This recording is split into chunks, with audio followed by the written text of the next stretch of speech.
নমস্কার নমস্কার নমস্কার নমস্কার নমস্কার নমস্কার নমস্কার নমস্কার নমস্কার আপনাদের সবাইকে সবাইকে সবাইকে নমস্কার জানাচ্ছে আপনাদের সৌমিত্র বসু।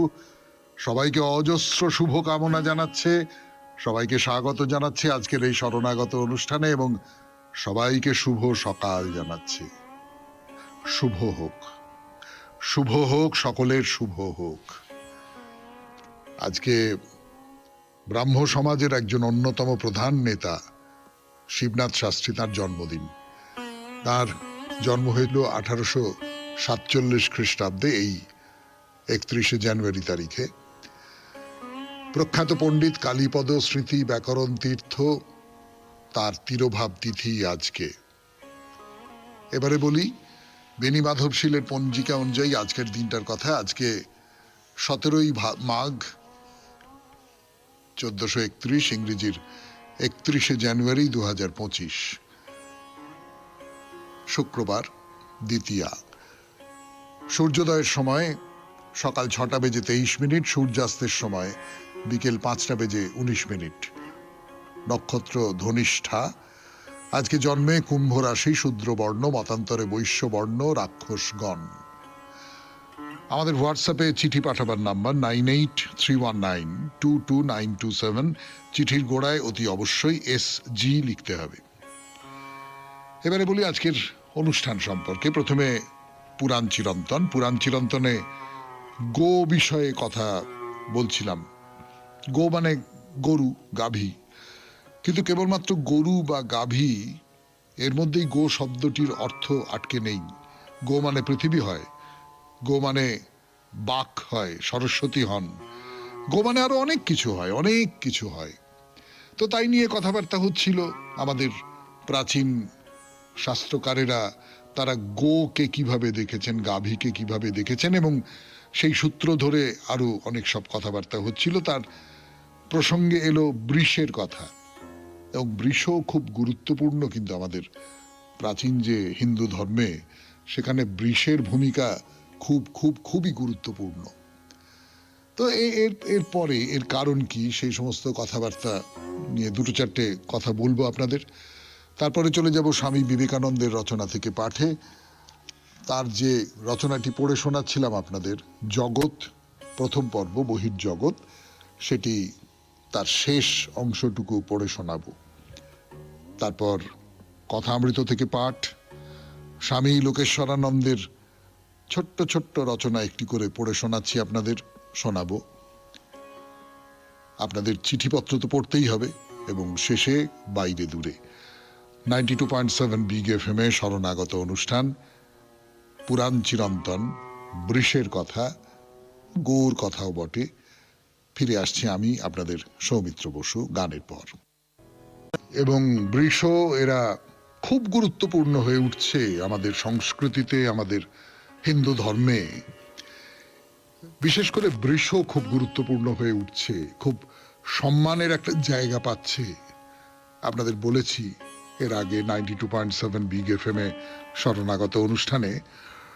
তার কতগুলো কারণ আছে। তার মধ্যে একটা কারণের কথা যেটা পণ্ডিতরা বলছেন, যে প্রাচীন ভারতীয় যে আর্য সমাজ, তারা তো প্রথম পর্যায়ে একেবারেই যাযাবর ছিলেন, নানান জায়গায় ঘুরে ঘুরে ঘুরে ঘুরে বেড়াতেন। পশুপালন করাটা ছিল তাদের কাজ। আর এই পশুদের মধ্যে সবচেয়ে নিরীহ এবং সবচেয়ে উপকারী জীব হচ্ছে গরু। ফলে তারা মূলত গো পালন করতেন। গরুই ছিল তাদের আশ্রয়, গরুই তাদের খাবার দাবার জোগাতো, গরুই তাদের সবকিছু করত।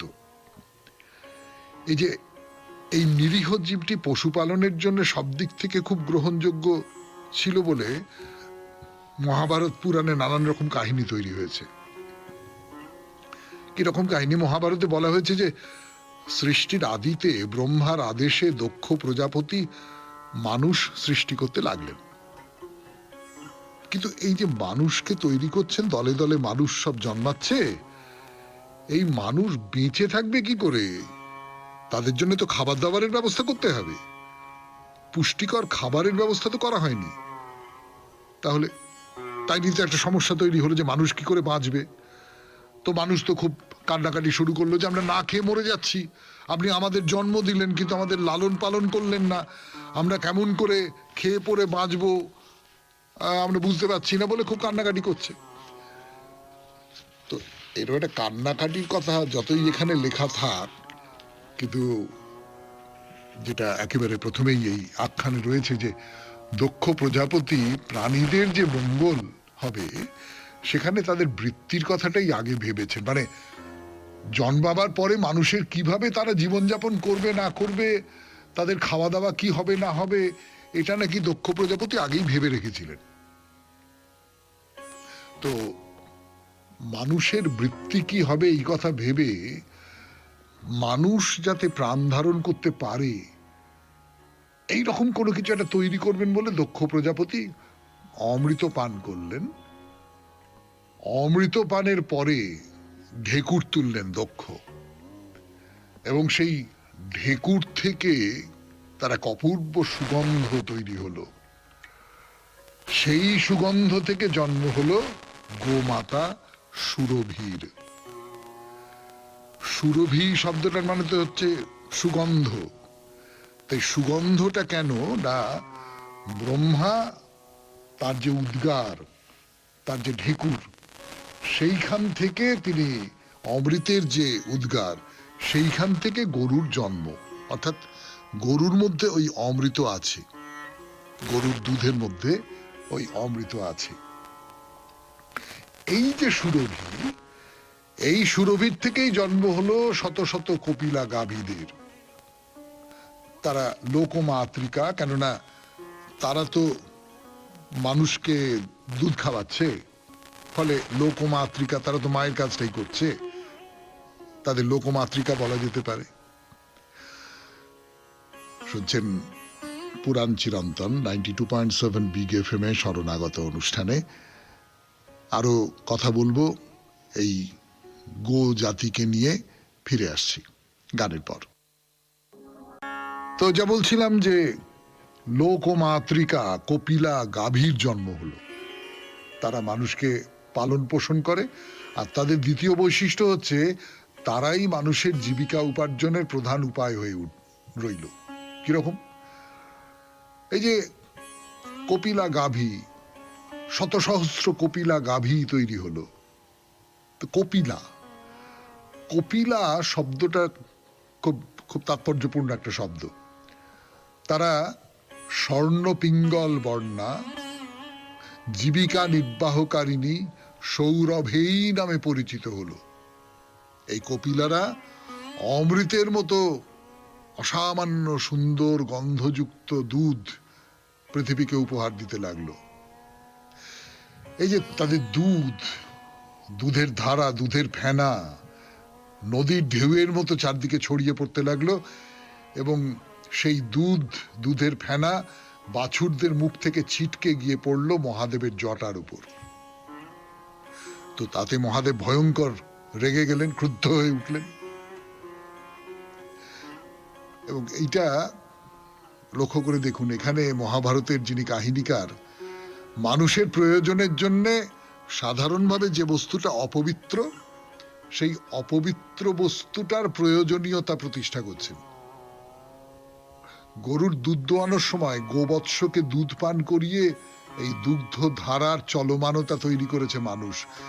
কিন্তু এই গোবৎস যে দুধটা খেয়েছে, সেই দুধ যে জন্তু জানোয়ার এঁটো করে দিয়েছে, সেই বলে খাবো না, এইটা যেন মনে না করা হয়, সেই জন্যই মহাদেবের এই যে ক্রোধের গল্পটা তৈরি করা হয়েছে, তারপরে তার ধর্মীয় সমাধান। কিন্তু সেই সমাধানটা নিয়ে কথা বলবার সময় আজকে আর নেই, সেটা বরং কালকে হবে। আজকের মতো শেষ করি পুরাণ চিরন্তন 92.7 বিগ এফএম এ শরণাগত অনুষ্ঠানে। এরপর স্বামী বিবেকানন্দের রচনা থেকে পাঠ। আমি আছি আপনাদের সঙ্গে, আপনাদের সৌমিত্র বসু। ফিরে আসছি গানের পর। জগৎ, প্রথম পর্ব, বহির্জগৎ, স্বামী বিবেকানন্দের রচনা থেকে পড়ে শোনাচ্ছি আজকে এই লেখাটির শেষ অংশ। ঈশ্বর শব্দটি শরণাতীত কাল হইতে আসিয়াছে, আর এই সর্বব্যাপী চৈতন্যের ধারণা এবং যাহা কিছু মহৎ ও পবিত্র তাহা ওই শব্দের সহিত জড়িত রহিয়াছে। কোন নির্বোধ ওই শব্দ ব্যবহারে আপত্তি করিলেই কি উহা ত্যাগ করিতে বলো? একজন আসিয়া বলিবে আমার এই শব্দটি লও, অপরে আবার তাহার শব্দটি লইতে বলিবে। সুতরাং এই ধরনের বৃথা শব্দের কোনো অন্ত থাকিবে না। তাই বলি, সেই প্রাচীন শব্দটি ব্যবহার করো, কিন্তু মন হইতে কুসংস্কার দূর করিয়া দিয়া এই মহৎ প্রাচীন শব্দের অর্থ কি তাহা ভালোভাবে বুঝিয়া ওই শব্দ আরো ভালোভাবে ব্যবহার করো।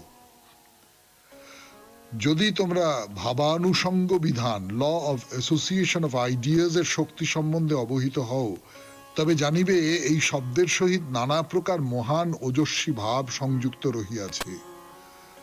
লক্ষ লক্ষ মানুষ এই শব্দ ব্যবহার করিয়াছে, লক্ষ লক্ষ মানুষ ওই শব্দের পূজা করিয়াছে, আর উহার সহিত যাহা কিছু অতি উচ্চ ও সুন্দর, যাহা কিছু যুক্তিযুক্ত, যাহা কিছু প্রেমাস্পদ, মনুষ্য প্রকৃতিতে যাহা কিছু মহৎ ও সুন্দর, তাহাই যোগ করিয়াছে।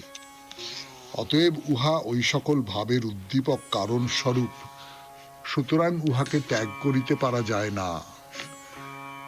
যাহা হোক, আমি যদি আপনাদিগকে শুধু এই বলিয়া বুঝাইতে চেষ্টা করিতাম যে ঈশ্বর জগৎ সৃষ্টি করিয়াছেন, তাহা হইলে আপনাদের নিকট উহা কোনরূপ অর্থ প্রকাশ করিত না। অথচ এই সকল বিচারের পর আমরা সেই প্রাচীন পরম পুরুষের নিকটেই পৌঁছিলাম। আমরা এখন দেখিলাম জড়, শক্তি, মন, চৈতন্য বা অন্য নামে পরিচিত বিভিন্ন জাগতিক শক্তি সেই বিশ্বব্যাপী চৈতন্যেরই প্রকাশ। আমরা ভবিষ্যতে তাহাকে পরম প্রভু বলিয়া অভিহিত করিব। যাহা কিছু দেখো, শোনো বা অনুভব করো, সবই তাহার সৃষ্টি। ঠিক বলিতে গেলে তাহারই পরিণাম, আরো ঠিক বলিতে গেলে বলিতে হয় তিনি স্বয়ং। তিনি সূর্য তারকারূপে উজ্জ্বল ভাবে প্রকাশ পাইতেছেন, তিনি জননী বসুন্ধরা, তিনি স্বয়ং সমুদ্র। তিনি মৃদু বৃষ্টি ধারারূপে পড়িতেছেন, তিনি সেই মৃদু বাতাস যাহা আমরা নিঃশ্বাসের সহিত গ্রহণ করিতেছি, তিনি দেহে শক্তিরূপে কার্য করিতেছেন। তিনি বক্তৃতা, তিনি বক্তা, তিনি এই শ্রোতৃমণ্ডলী, তিনি এই বক্তৃতা মঞ্চ যাহার উপর আমি দণ্ডায়মান, তিনি ওই আলোক যাহার দ্বারা আমি তোমাদের মুখ দেখিতেছি, এসবই তিনি। তিনি জগতের উপাদান ও নিমিত্ত কারণ। তিনি ক্রমসংকুচিত হইয়া অনু হন, আবার ক্রম বিকশিত হইয়া পুনরায় ঈশ্বর হন। তিনি নিচে নামিয়া আসিয়া অতি নিম্নতম পরমাণু হন, আবার ধীরে ধীরে নিজস্ব রূপ প্রকাশ করিয়া স্বরূপে পুনর্মিলিত হন। ইহাই জগতের রহস্য। তুমি পুরুষ, তুমি স্ত্রী, তুমি যৌবন গর্ভে ভ্রমণশীল যুবা, তুমি কুমারী, তুমি বৃদ্ধ, দণ্ড ধরিয়া কোন রূপে চলিতেছ, তুমি সকল বস্তুতে, হে প্রভু তুমি সব কিছু। জগৎ প্রপঞ্চের এই ব্যাখ্যাতেই কেবল মানব যুক্তি, মানব বুদ্ধি পরিতৃপ্ত হয়। এক কথায় বলিতে গেলে আমরা তাহা হইতেই জন্মগ্রহণ করি, তাহাতেই জীবিত এবং তাহাতেই আবার প্রত্যাবর্তন করি। শুনলেন স্বামী বিবেকানন্দের রচনা থেকে পাঠ 92.7 বিগ এফএম এ শরণাগত অনুষ্ঠানে। এবারে কথামৃত, ফিরে আসছি গানের পর। ব্যভিচারিণী কাকে বলে আপনারা জানেন, যে যে নারী বহু পুরুষে উপগত হয় সে হচ্ছে ব্যভিচারিণী। যে পুরুষ বহু নারীতে উপগত হয় সে হচ্ছে ব্যভিচারী। তো এই ব্যভিচারিণী ভক্তি হচ্ছে, অব্যভিচারিণী ভক্তি হচ্ছে যে বহু বহু ভগবানের, বহু দেবতার, বহু ঈশ্বরের ধারণা করে না। সে একজনের প্রতি তার মন দিয়েছে, একজনের প্রতি তার নিষ্ঠা আছে, সেই একজনের প্রতি সে সর্বস্ব সমর্পণ করেছে। অর্থাৎ তার লক্ষ্য একটাই, তার চোখের সামনে একটাই ছবি আছে, একটাই মূর্তি আছে, সেই মূর্তির দিকেই সে যাচ্ছে। তাই বলে অন্য মূর্তি যদি কারণ মনের মধ্যে থাকে তাকে আমি খারাপ বলে মনে করব, তার সম্পর্কে আমার মনের মধ্যে একটা বিদ্বেষ তৈরি হবে, এটা না, এটা না। কিন্তু আমি ভাই এই রাস্তা ধরে চলি, এইটাই তো। ঠাকুর কি বলছেন? বলছেন যেমন এক ডেলে গাছ সোজা উঠেছে, আর ব্যভিচারিণী ভক্তি যেমন 5 ডেলে গাছ, 5 রকম সে সবেতেই বিশ্বাস করে। আপনি যদি বলেন তাহলে আমি বলবো যে ঠাকুর শ্রী রামকৃষ্ণ পরমহংসদেব 5 ডেলে গাছ, 5 রকম ডাল তার। তিনি যীশু খ্রিস্টেরও ভজনা করেছেন, তিনি ইসলাম ধর্ম অবলম্বন করে সেই রকম ভজনা করেছেন, তিনি কালী ভজনা করেছেন, সে নানান রকম পথ দিয়ে তিনি গেছেন। কিন্তু এই সমস্ত পথেরই যে মূল যে জায়গাটা, মূল যেখানে পৌঁছতে হবে সেটা সম্পর্কে তিনি একেবারে নিঃসংশয় ছিলেন। তো ঠাকুর অবশ্য বলছেন অব্যভিচারিণী গাছ সম্পর্কে, 1 ডেলে গাছ সম্পর্কে। মানে বলছেন যে গোপীদের এমন নিষ্ঠা যে বৃন্দাবনের মোহন চূড়া পীত ধরা পড়া রাখাল কৃষ্ণ ছাড়া আর কিছু ভালোবাসবে না। রাখাল যে কৃষ্ণ, সেই কৃষ্ণকেই আমরা চিনি, সেই কৃষ্ণকেই আমরা ভক্তি করি, তার কাছেই নিজেকে সমর্পণ করেছি। এই হলো ব্যাপার। কৃষ্ণ যখন দ্বারকায় রাজা হয়ে গেলেন, মথুরায় রাজবেশ পড়লেন পাগড়ি মাথায়, তখন তারা ঘোমটা দিল, বললো বাবা ইয়ে আবার কে, এর সঙ্গে আমরা আলাপ করে আমরা কি দ্বিচারিণী হব? অর্থাৎ আমরা যাকে ভালোবাসি তার এই হলো রূপ। আমরা অন্য কাউকে যদি ভালোবাসি তাহলে তো আমরা আমাদের ভালোবাসার যে পাত্র সেখান থেকে আমার মন সরিয়ে অন্য আরেকটি পাত্রে অর্পণ করতে হবে, এ আমরা করতে পারবো না। 92.7 বিগ এফএম এ ভালো এবং মন্দ 92.7 বিগ এফএম এ শরণাগত অনুষ্ঠানে স্বামী লোকেশ্বরানন্দের এই রচনাটি পড়ে শোনাই আপনাদের। এরকম একটি মতবাদ আছে যে পুরোপুরি ভালো অথবা পুরোপুরি মন্দ বলে কিছু নেই। ব্যক্তিগত পছন্দ বা অপছন্দ অনুসারে বিশেষ কোনো পরিস্থিতি, অভিজ্ঞতা বা বস্তুর ওপর মানুষ ভালো অথবা মন্দের ছাপ মেরে দেয়। একজনের কাছে যা ভালো আরেকজনের কাছে সেটা ভালো নাও হতে পারে। যেমন ধর্ম ও সাহিত্যের দৃষ্টিকোণ থেকে রামায়ণকে অনেকে হয়তো একটি অনবদ্য গ্রন্থ মনে করেন, আবার এমনও অনেকে আছেন যারা একে ছোটদের বই, যেমনকি বাজে বইও মনে করেন। কেউ হয়তো উচ্চাঙ্গ সঙ্গীতের পরম ভক্ত, আবার কেউ মনে করেন এমন একঘেয়ে নিরস গান বুঝি আর নেই। বিবাহের উদ্দেশ্যে কন্যা অপহরণ একটা গর্হিত অপরাধ, কিন্তু এমন এমন সম্প্রদায় আছে যারা কিছুকাল আগে পর্যন্ত, এমনকি আজও, এই কাজকে বীরত্ব ব্যঞ্জক বলে মনে করে। তাই ভালো এবং মন্দের সর্বজনগ্রাহ্য কোনো সংজ্ঞা দেওয়া শক্ত, এমনকি অসঙ্গতও বটে। এক পরিস্থিতিতে যা ভালো অন্য পরিস্থিতিতে সেটাই হয়তো খুব খারাপ। ধরুন একজনের ক্যান্সার হয়েছে এবং তিনি মরণাপন্ন, কিন্তু তিনি কিছুই জানেন না। তার নিশ্চিত ধারণা তিনি শীঘ্রই সুস্থ হয়ে উঠবেন। সুস্থ হয়ে কি কি কাজ করবেন সেই পরিকল্পনায় ব্যস্ত তিনি। ক্রমাগত ডাক্তারকে জিজ্ঞাসা করছেন কবে তিনি ভালো হয়ে উঠবেন। এক্ষেত্রে ডাক্তারের কি জবাব দেওয়া উচিত? তিনি কি বলবেন, দেখুন আপনার তো দিন ফুরিয়ে এসেছে, যে কোনো সময় আপনি মারা যেতে পারেন? তিনি যদি তা বলেন তাহলে সত্য কথাই বললেন, কিন্তু তার ফলে ওই ভদ্রলোকটির মৃত্যু ত্বরান্বিত হবে। এ কথা কি তার বলা উচিত? এর বিকল্প হলো সত্য গোপন করা। তিনি এমন কিছু বলবেন যাতে রোগীর ধারণা হবে যে ভয়ের কিছু নেই, অল্প দিনের মধ্যেই তিনি সুস্থ হয়ে উঠবেন। রোগীর স্বার্থে ডাক্তার যদি দ্বিতীয় পথটি বেছে নেন, সেক্ষেত্রে আপনি কি তাকে মিথ্যেবাদী বলে দোষারোপ করবেন? ভারতবর্ষের প্রাচীন একটি প্রবাদে বলা হচ্ছে, সত্য বলো কিন্তু অপ্রিয় সত্য বলো না। অর্থাৎ সত্য কথা বলা একটি সদ্গুণ, সন্দেহ নেই, কিন্তু সত্য কথা বলতে গিয়ে অপরকে আঘাত করাটা অনুচিত। কিন্তু এর দ্বারা কি সত্যের সঙ্গে আপোষ করা হলো না? অর্থাৎ ব্যাপারটা কি এই দাঁড়ালো যে সুবিধে মতো সৎ হব আর অসুবিধে হলেই মিথ্যে বলবো অথবা অন্যকে ঠকাবো? বাস্তবিক কোনো ঘটনার পরিপ্রেক্ষিত বিচার না করে সিদ্ধান্তে আসা শক্ত। আপনার প্রকৃত মনোভাব বা উদ্দেশ্যটা যে গুরুত্বপূর্ণ বিষয়, তাতে কোনো সন্দেহ নেই। যদি সৎ উদ্দেশ্যে কিছু একটা করতে গিয়ে আপনি একটা ভুল করে বসেন, তাহলে ক্ষতি যা হওয়ার তা হবেই, কিন্তু ভয়ঙ্কর নিন্দার হাত থেকে আপনি বেঁচে যাবেন। অতএব স্থান কাল পাত্র নির্বিশেষে চূড়ান্তভাবে কোনো কিছুকেই ভালো অথবা মন্দ বলা যায় না। তাছাড়া ভালো মন্দের ধারণাও মানুষের নিজের, সকলের ক্ষেত্রে তা প্রযোজ্য নয়। আপনি যখন আপনার নিজের ভালো মন্দের বোধ অনুযায়ী কাজ করেন, তখন তার পিছনে থাকে আপনার পূর্ব ধারণা ও সংস্কার, যা আপনার পরিবেশ ও শিক্ষা দীক্ষার দ্বারা পরিপুষ্ট এবং প্রভাবিত। এর ফলে সতর্কতা সত্ত্বেও আপনার সিদ্ধান্তে ভুল থেকে যাওয়ার খুবই সম্ভাবনা। পরিস্থিতি অনুযায়ী আপনার বিচারে যা শ্রেষ্ঠ সেই সিদ্ধান্তই আপনি নিয়েছেন, এ কথা সত্য, কিন্তু আপনার বিচার হয়তো আপনার মনের প্রবণতা অনুযায়ী হয়েছে, পক্ষপাত শূন্য হয়নি। এই কারণেই ভারতের আদর্শ হলো ন্যায় অন্যায়, ভালো মন্দ, সূচি অসুচির পারে যাওয়া, এমন একটা অবস্থা লাভ করা যেখানে সংকীর্ণ আমিত্ব বোধ আপনাকে প্রভাবিত করতে পারে না। এই আদর্শ অনুযায়ী মুক্তির অর্থ সব রকম ক্ষুদ্রতা ও সংকীর্ণতা থেকে মুক্ত হওয়া, সে ব্যক্তিগতই হোক বা বস্তুগতই হোক। শুনলেন স্বামী লোকেশ্বরানন্দের রচনা থেকে পাঠ। রচনার নাম ভালো এবং মন্দ। এরপরে গান, গানের পর আপনাদের চিঠিপত্র। ফিরে আসছি, আমি আপনাদের সৌমিত্র বসু।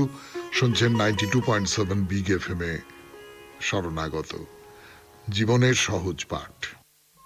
এরপর এবার চিঠিপত্র 92.7 বিগ এফএম এ শরণাগত অনুষ্ঠানে। অন্তরা বসাক চিঠি লিখেছেন ভালো মানুষ নিয়ে। সময় পেরিয়ে যাওয়ার পর লিখছি, জানি না পড়া হবে কিনা, তবু লিখলাম। বেশ করেছেন। সময়ের মধ্যে না লিখলে ওই বৃহস্পতিবারের শরণাগতে পড়া যায় না, হাতে আর সময় থাকে না, কিন্তু পরে তো পড়তে কোনো আপত্তি নেই। হ্যাঁ, চিঠিতে আসি। দিন 15 আগে সচক্ষে দেখা ঘটনা। জগৎপুর এলাকায় চলন্ত অটো থেকে এক ভদ্রলোকের মোবাইল ফোন রাস্তায় পড়ে যায়। পথ চলতি একজন সেটা কুড়িয়ে চম্পট দিচ্ছিলেন। সামনের এক দোকানদার লক্ষ্য করে তার থেকে ফোনটি নিয়ে অটো স্ট্যান্ডে জানান। তারা ফোনটি অটোর শেষ স্ট্যান্ডে পৌঁছে দেন। ইতিমধ্যে লোকটি ফোন হারিয়েছে বুঝে খোঁজ করতে থাকেন। এক অটোওয়ালা ওকে শেষ অটো স্ট্যান্ডে নিয়ে যান। অতঃপর মধুরেণ সমাপয়েত। দেখে শুনে ভেবে ভালো লাগলো, কতজন মানুষের একান্ত সহযোগিতায় দামি জিনিসটি ঠিক মালিকের কাছে ফিরে যেতে পারলো। আমরা ভাবি ভালো মানুষ অনেক কমে গেছে, কিন্তু মনে হলো ধূলিকণার মধ্যে এখনো সোনা আছে। নমস্কারান্তে, অন্তরা বসাক, বাগুইয়াটি। হ্যাঁ, সোনা তো আছেই। দেখুন, মানুষের ভেতরে ভালো আছে মন্দ আছে, দুটোই আছে। কোনো মানুষ নির্বিশেষ খারাপ হতে পারে না, কোনো মানুষ নির্বিশেষ ভালো হতেও পারে না। আর ভালো খারাপ এগুলো তো আমার কাছে যেটা ভালো আপনার কাছে সেটা খারাপ, আমার কাছে যেটা খারাপ আপনার কাছে সেটা ভালো, ব্যাপারটা তো আপেক্ষিক।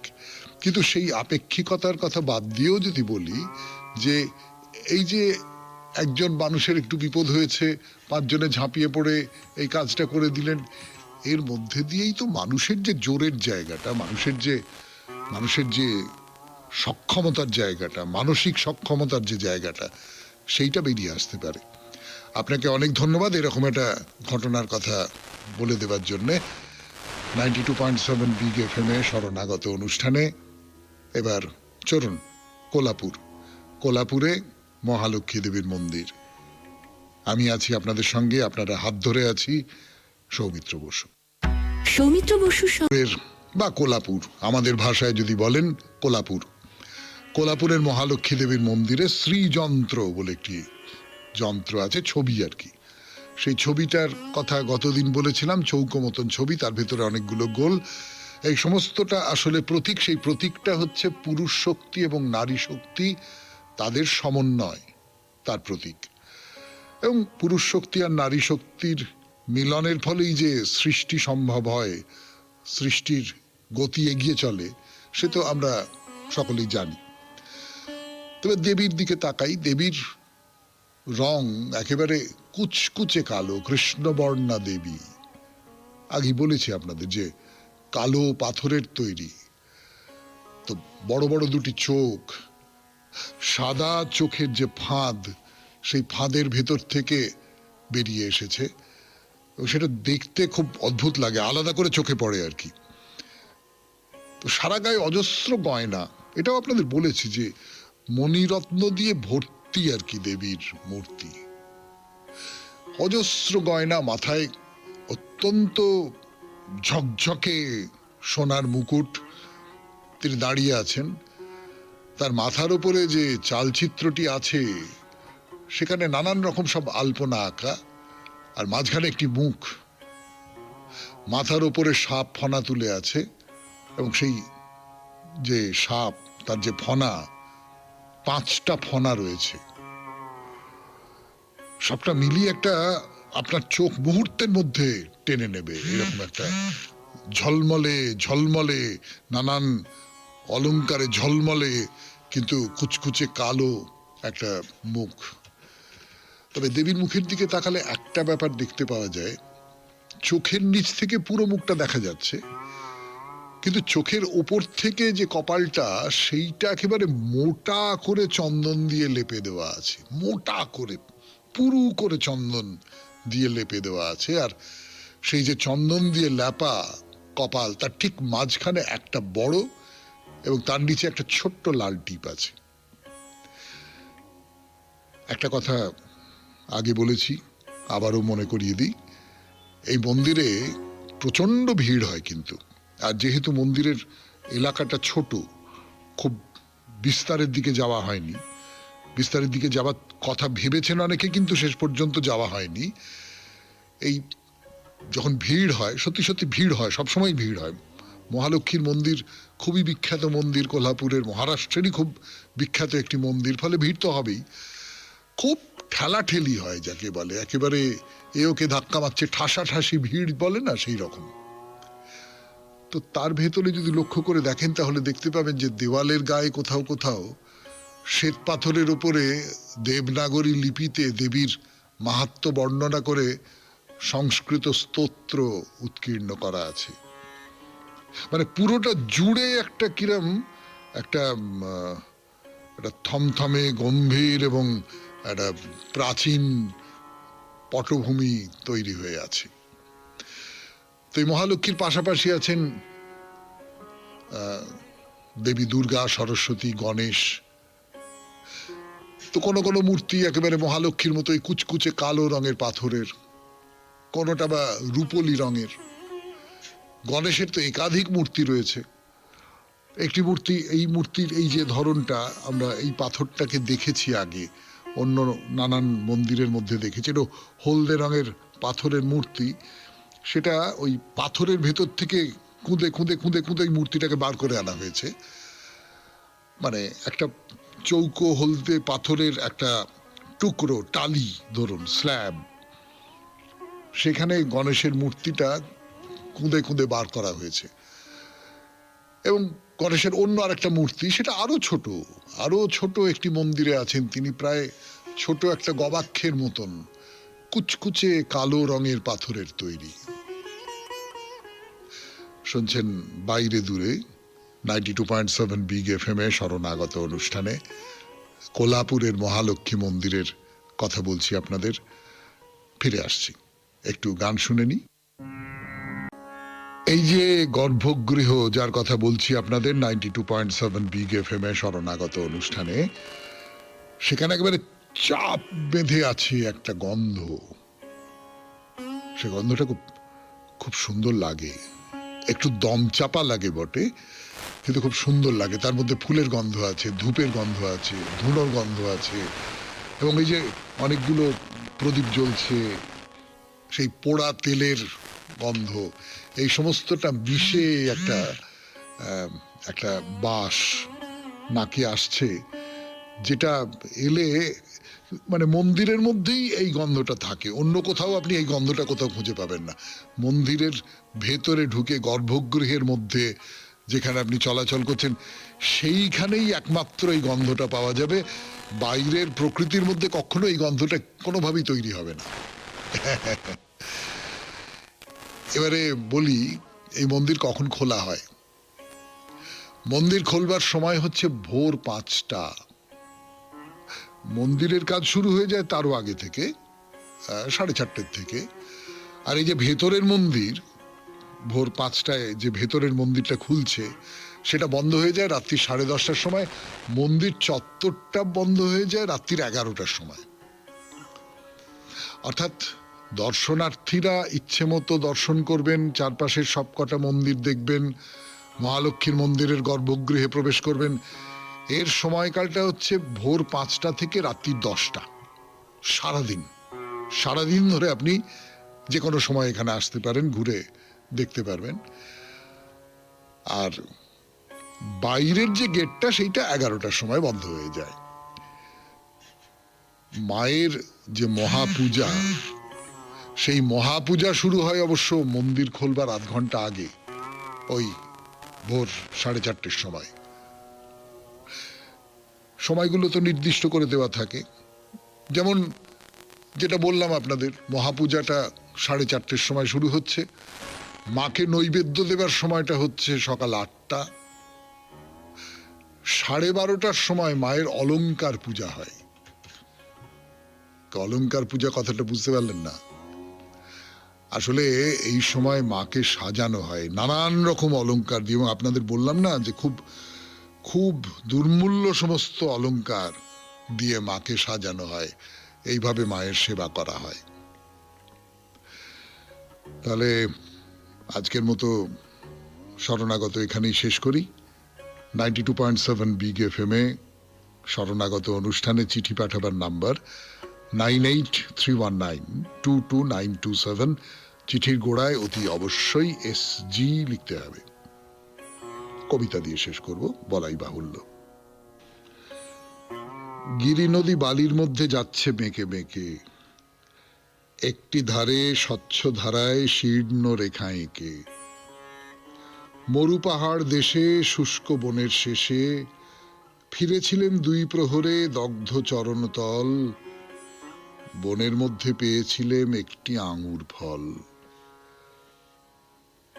রৌদ্র তখন মাথার পরে, পায়ের তলায় মাটি, জলের তরে কেঁদে মরে তৃষায় ফাটি ফাটি।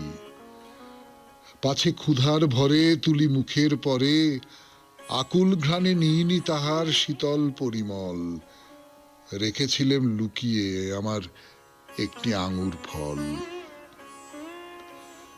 বেলা যখন পড়ে এলো, রৌদ্র হলো রাঙা, নিঃশ্বাসিয়া উঠল হুহু ধুধু বালুর ডাঙা। থাকতে দিনের আলো, ঘরে ফেরাই ভালো, তখন খুলে দেখনু চেয়ে চক্ষে লয়ে জল, মুঠির মাঝে শুকিয়ে আছে একটি আঙুর ফল। সবাই খুব ভালো থাকবেন, আনন্দে থাকবেন। নমস্কার। নমস্কার নমস্কার নমস্কার নমস্কার নমস্কার নমস্কার নমস্কার নমস্কার নমস্কার আপনাদের সবাইকে সবাইকে সবাইকে নমস্কার জানাচ্ছে আপনাদের সৌমিত্র বসু। সবাইকে অজস্র শুভ কামনা জানাচ্ছে, সবাইকে স্বাগত জানাচ্ছে আজকের এই শরণাগত অনুষ্ঠানে, এবং সবাইকে শুভ সকাল জানাচ্ছে। শুভ হোক, শুভ হোক, সকলের শুভ হোক। আজকে ব্রাহ্ম সমাজের একজন অন্যতম প্রধান নেতা শিবনাথ শাস্ত্রী, তার জন্মদিন। তার জন্ম হইল 1847 খ্রিস্টাব্দে এই 31শে জানুয়ারি তারিখে। প্রখ্যাত পণ্ডিত কালীপদ স্মৃতি ব্যাকরণ তীর্থ, তার তিরোভাব তিথি আজকে। এবারে বলি বেণী মাধবশীলের পঞ্জিকা অনুযায়ী আজকের দিনটার কথা। আজকে 17ই মাঘ 1431, ইংরেজির 31শে জানুয়ারি 2025, শুক্রবার, দ্বিতীয়া। সূর্যোদয়ের সময় সকাল 6:23, সূর্যাস্তের সময় বিকেল 5:19। নক্ষত্র ধনিষ্ঠা।